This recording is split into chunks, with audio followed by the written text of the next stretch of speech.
Qual o tamanho de seu sonho? Pode ser uma pergunta complicada para você, mas para o nosso protagonista de Chainsaw Man pode ser muito mais simples. Para ele, o ápice do seu sonho pode ser comer um pãozinho com geleia ou pegarem uns peitinhos.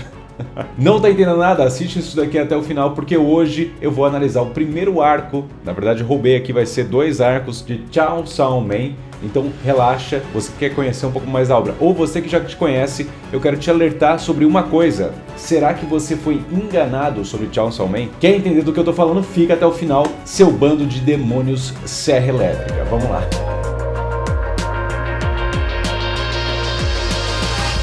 Esse é um novo quadro do canal dedicado a analisar o primeiro arco dos animes. Aqui no caso de Chainsaw Man, o primeiro arco seria um arco de apresentação, indo do capítulo 1 até o capítulo 4. Mas, já que era só uma apresentação, eu queria ver como funcionava a narrativa. Então eu fui do capítulo 5 até o capítulo 11 também, e é sobre isso que eu quero conversar com vocês. Mas eu já tenho que deixar uma coisa clara, eu já estou quase terminando o mangá. Então eu me empolguei um pouquinho. Só que nesse vídeo aqui eu quero me restringir apenas até o capítulo 11. Por quê? Esse vai ser um vídeo bacana para você compartilhar com mais pessoas, pra gente conversar sobre esse arco introdutório, então vai ser uma análise bem bacana. Mas para começar, eu preciso ir ao início da história. No mangá do Chainsaw Man, a gente acompanha a história do Denji, né? Esse adolescente de 16 anos de idade, ele mora sozinho, ele é um fudido na vida. Na verdade, é descrito que ele trabalha cortando árvores, né? Ele até vendeu um rim, vendeu o olho, vendeu uma de suas bolas. Sério, tudo porque ele tem uma dívida herdade de mais de 1,5 milhão com quem? Com o banco? Não. Com a Yakuza, a máfia japonesa. Por que uma dívida herdada? Porque logo ali no primeiro capítulo a gente descobre que essa dívida era de seu pai. E o seu pai morreu, ou seja, ele é órfão aí no caso, né? Fudido e largado na vida. E a máfia fala, alguém vai ter que pagar, e quem vai ter que pagar? O protagonista. Fudeu. Em sua história acontece um micro plot twist, que é quando ele conhece Pochita. Pochita, um cachorro, uma bunda com uma serra elétrica. Talvez os dois. Ele é um demônio serra elétrica que os dois fazem um pacto. Pochita ele tava morrendo, Denji dá o sangue dele pra Pochita continuar vivo. Mas Denji fala que o sangue dele não seria de graça e assim, como eu falei, eles fazem um pacto. Pochita viveria, mas ajudaria ele a realizar os sonhos dele. E aí fica uma relação muito bonitinha entre Denji e Pochita, seu pet, demônio. Nós temos que levar 2 informações muito em consideração para entender o personagem do Denji. Uma delas é que ele é muito miserável mesmo, né? Ele tem uma linha muito pobre ali, ele quase não tem nada o que comer. Então o sonho, ele almeja, uma das coisas, como eu falei, é ele comer um pãozinho com geleia, porque ele não, isso pra ele é uma coisa muito top da balada. Como assim pessoas comem pão com geleia? Porque pra ele comer pão já é difícil, então comida pra ele é muito importante, ele dá muito valor e ele respeita muito a comida, né? Porque ele almeja isso pra vida dele. Segunda dessas coisas que a gente tem que entender que ele é um adolescente, ele gostaria de ter uma namorada, ele gostaria de ter uma casa que ele pudesse levar a namorada dele e se relacionar com alguém. Porque, como eu falei, ele é todo fudido e ele não se relaciona com ninguém, porque ele só vive pra pagar a dívida dele. Uma das coisas que eu não contei aqui é que o Denji, ele paga a sua dívida pra Yakuza, não só vendendo partes do corpo, mas também matando demônios. Ou seja, ele usa Pochita pra matar demônios. A Yakuza, vendo isso, pensa, pra que a gente tá com esse cara aí? Sendo que a gente pode matar ele, fazer um pacto com o demônio, e aí a gente se livra desse moleque e todo o dinheiro vai ser nosso. E eles fazem isso. Só que o demônio que eles fazem um pacto transformava todas as pessoas que ele fazia pacto com em zumbi. Então todos eles morrem, viram zumbis desse outro demônio. E o que acontece com o nosso protagonista no primeiro capítulo? Ele morre. E a Pochita morre também. Eles são completamente despedaçados, mas assim que seu sangue vai até a boca de Pochita, os dois criam um novo vínculo, porque Pochita era um tipo de demônio específico que poderia se apoderar ao corpo de um humano. Então Pochita devolve a vida a Denji, olha que bonitinho a relação, mas com uma condição. Pochita diz, isso é um contrato.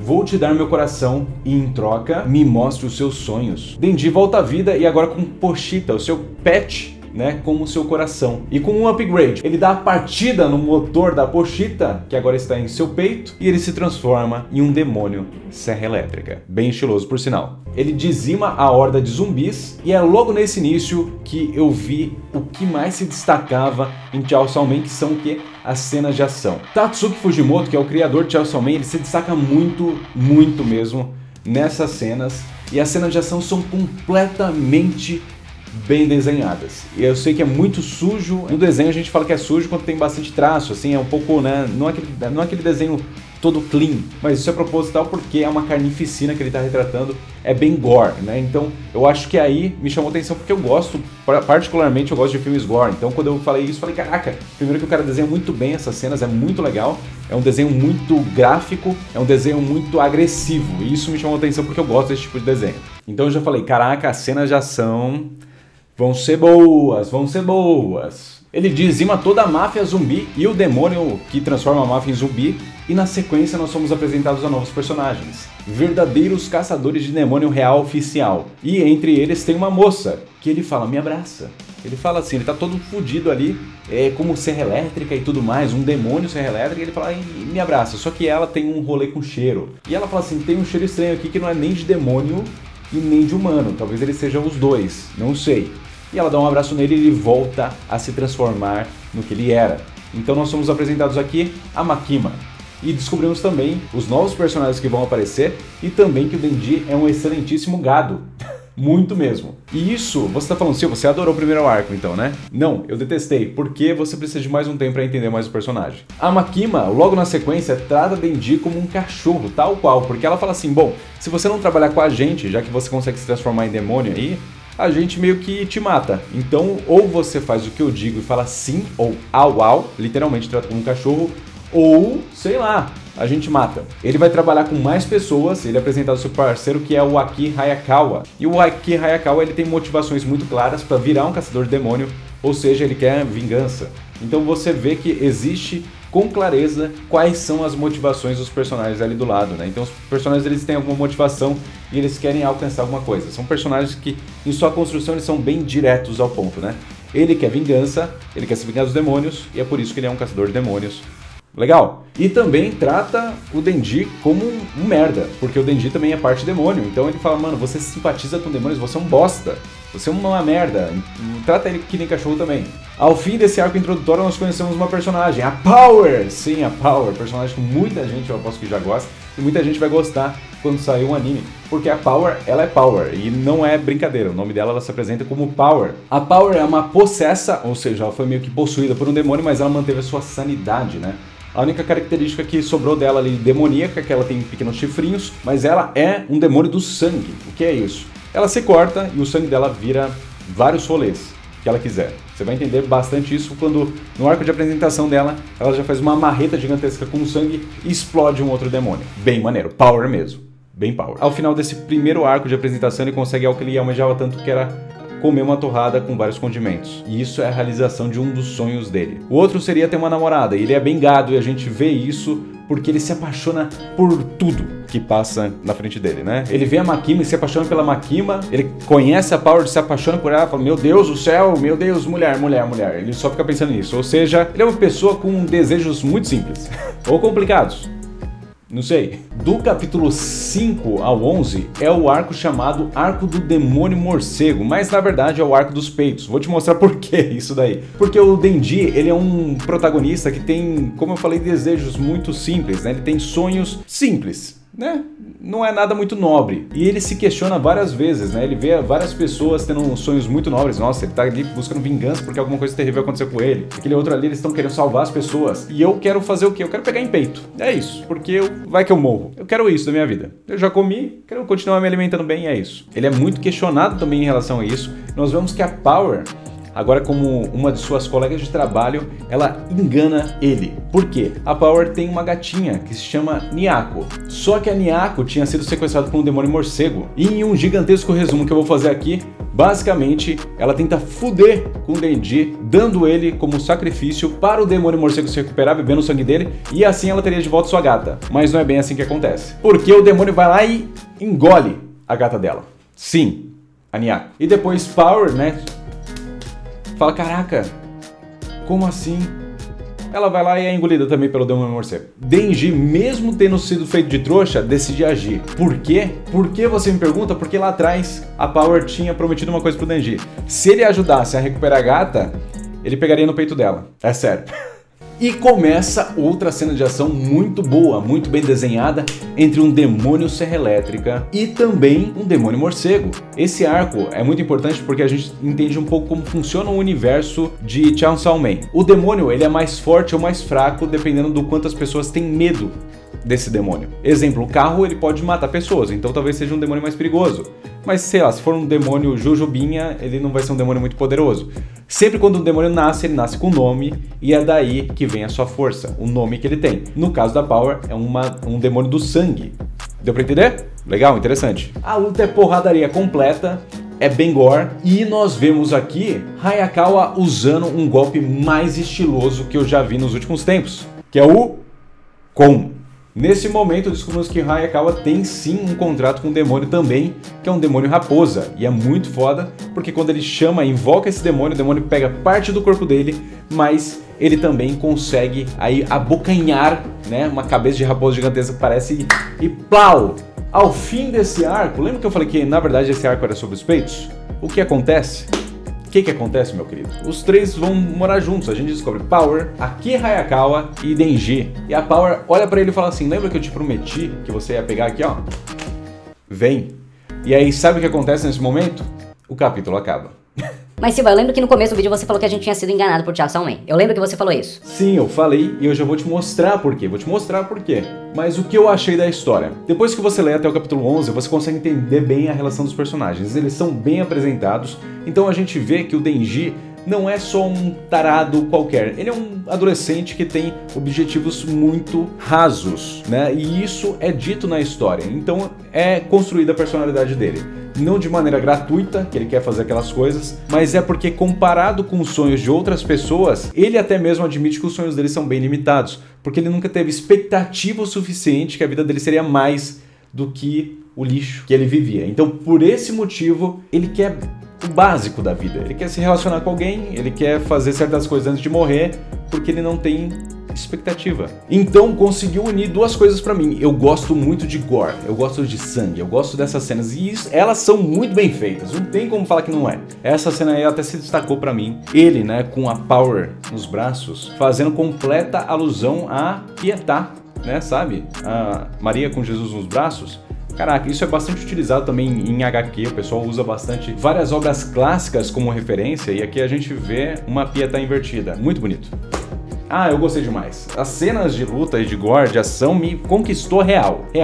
E a relação dos personagens se torna mais crível assim que a gente termina, não o primeiro arco de apresentação, mas o primeiro arco de apresentação com o dos peitos, que eu falei. Aí sim a gente consegue entender bastante a relação dos personagens e os 11 capítulos iniciais, eles são muito bons pra você entender tudo isso. Beleza? Fechou? Então dá pra ver que eu recomendo sim a leitura, mas eu falei que você foi enganado. E por quê? Você foi enganado pela tradução que tá rolando pela internet, porque nela fizeram várias adaptações, várias localizações, só que em momentos que não deveriam ser feitos. Por quê?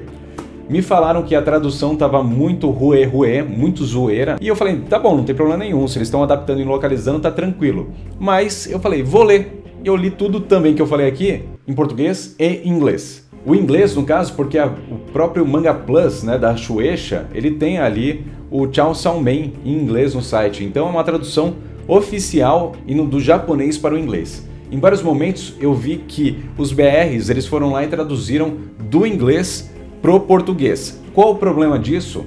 Quanto mais a gente se distancia da fonte, maior é a possibilidade de haver erros. E também eu vi que tem muita adaptação que não faz muito sentido com o que o criador queria passar com o personagem. São pequenas coisinhas que fazem a diferença. Eu acho que todo mundo concorda que nós queremos ver a obra que o criador criou. Aquela ali que é interessante pra gente, a gente quer se aproximar o máximo possível daquilo, né? Já que a gente tá lendo mangá. E quando existe muita liberdade criativa em termos de tradução, não estou falando só em localização de gírias ou algo do gênero, mas criativa mesmo, eles estão mudando ali algumas coisas, começa a distanciar do que o criador criou. Então você não está tendo contato com o Denji do autor, e sim com outro Denji. E eu prefiro do autor. Eu vi várias traduções mesmo e eu fiz uns comparativos aqui com vocês. Exemplo aqui, como pegar nas tetinhas. Em inglês, a tradução era The Way to Feel Breasts, que era The Way, é o caminho, a maneira de sentir os seios, no caso. Qual a diferença disso, Silvio? Falou a mesma coisa, não falou. O tom de um foi uma piada, né? Foi um jeito mais humorístico. O tom do outro é um jeito bem sério de se falar. Isso, para você pode não significar nada, mas é como o autor quis passar. E várias dessas pequenas adaptações também estão nos personagens, como aqui no caso, que ele fala ali, você tá vendo no segundo balão, o problema é como vou pegar numa tetinha. E na tradução em inglês seria, o problema é como vou senti-los. Não é tão escancarado assim. Calma, aí você tá falando, não, Silva, peraí, isso aí são micro detalhes. São micro detalhes, mas é desta forma que o Denji, ele é. Se ele se comunicasse toda hora por gírias, é interessante a gente colocar gírias nesses momentos. E isso me leva a crer que várias das pessoas que estão tendo contato com o Denji não estão criando uma identificação com o Denji real, e sim o Denji imaginário criado por uma tradução que não está sendo fiel ao que o criador criou. Aqui a gente vê ele falando normal, tão rápido, e depois, eita bicho ligeiro. Não teria problema nenhum se o primeiro quadro ele estivesse brincando ou falando de uma maneira bem descontraída. Só que não é assim que ele fala bem sério. E as pessoas acham que ele fala gíria toda hora, e ele não fala. Agora, a Power, ela é esse personagem. Ela é meio assim mesmo. Você vê que ela fala assim, consegui, vejam minha glória, e como uma vilã e tal. Ela é assim mesmo. Se a gente for ver no inglês, ela fala praticamente a mesma coisa. E até com a risada, que é a mesma risada aqui de vilão. Ela é engraçada. Mas existem coisas muito mais gritantes, como neste quadro que você vai ver agora. Está falando para Power, Power, já que você era um demônio do sangue, antes de se tornar uma possessa, lutar usando o seu sangue é sua especialidade. Mas você fica muito excitada. Talvez você não sirva para ser uma caçadora de demônios. E ela fala, e foi aqui que eu vi, caraca, o pessoal, eles estão viajando um pouco nas traduções real. Em inglês, ela usa a palavra excited. Só que excited não é excitada. Excited é animada, é um falso cognato. É nesse sentido que ela tá falando. E a resposta dela é de jeito nenhum, no way. E na tradução livre da internet, ela respondeu esse, ou seja, não tem nem sentido uma coisa com a outra. Isso acontece várias e várias vezes. Você viu coisinhas pequenas lá no começo que eu falei, você falava, não, Silva, isso daí não é nada, não é nada. Mas aqui já mudou o sentido de alguma coisa. Não é literalmente essa tradução. Tá errada. E o sentido da resposta dela também mudou.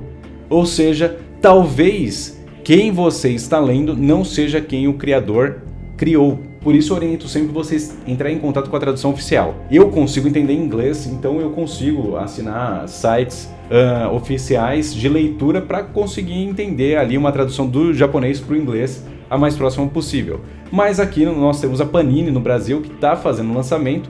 Eu não tive contato ainda com ela para ver como saiu, né? Mas aí eu vou querer dar uma lida, vocês podem me contar. Com certeza não é a tradução BR que a gente está vendo assim, ruê, sabe? Vai ser uma tradução mais séria, mais próxima, porque normalmente eles fazem um trabalho bem legal e tem revisão, e tem os editores que fazem esse trabalho para se manter fiel ao que o criador criou. É isso que a gente tem que, né? Se manter fiel ao que o criador criou. Silva, você então é contra a localização? De jeito nenhum. Mas a gente não pode mudar o sentido das frases completamente. Se é uma frase como eu até separei aqui. Em português, aqui quando ele apresenta para Power, ele olha para os peitos dela e fala, ah, foda-se, prazer em te conhecer. Em inglês ele fala, whatever, né? Que seria, que seja, sabe? Aqui, whatever e foda-se, beleza, tá no mesmo sentido. A gente pode fazer uma localização. Porém, quando o personagem está falando sério, não tem necessidade disso. Olha isso também. Essa cena é muito importante para entender que o Denji, ele não é só um tarado louco, né? Ele vai e fala isso. Devolva minhas tetas! Porém, em inglês, ele fala Return my heart, ou seja, devolva meu coração. Aqui nesse caso muda muito o sentido.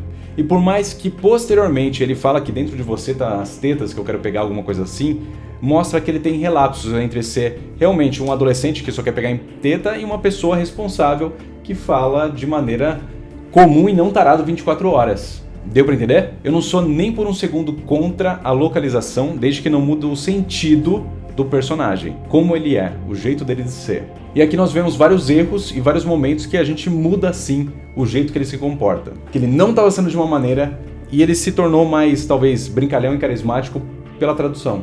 Mas não é assim que o autor criou. Bom, no final de todos esses vídeos eu vou falar se eu recomendo ou não, né, a leitura do mangá que eu estou analisando no primeiro arco. E aqui no caso, Chainsaw Man, eu já dei até spoiler, lógico que eu recomendo, tô quase terminando ele, então vai lá, leia se você gostar de gore, e se você conseguir entender os personagens, se você entender qual é o rolê de cada um, você vai se divertir e vai embarcar nessa jornada aí, pra quem sabe, ele vai pegar as tetinhas ou não no capítulo 12? Será que isso vai acontecer?